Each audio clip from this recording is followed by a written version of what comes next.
মুনমুনের একটি কথা আমার খুব ভালো লেগেছে, সেটি হলো যে না পারি সইতে না পারি কইতে, একটা কথা আছে না?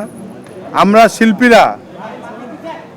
শিল্পীরা কিন্তু মানে আমরা অভিনয় করে অভ্যস্ত, আমরা অভিনয় করে কিন্তু আমাদের পেটের ভাত খাই আমরা, কিন্তু আমাদের দুঃখের কথা আমরা কাউকে বলতে পারি না, আমরা কিছু করতে পারি না, আমরা যে বাইরে যে কোনো কাজ করব, চাকরি করব, ব্যবসা করব, সেটাও করতে পারি না।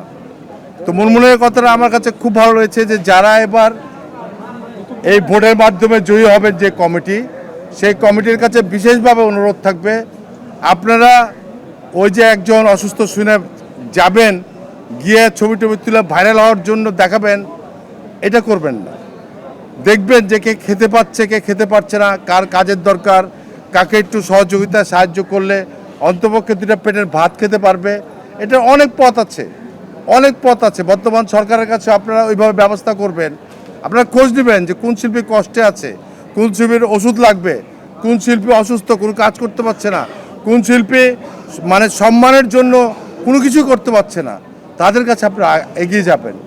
এটা আমাদের শিল্পী, সবাই বলে যে আপনাদের শিল্পীদের শেষ জীবন কেন এত কষ্টের যায়, এটা তো সহজ উত্তর আপনারা সবাই জানেন।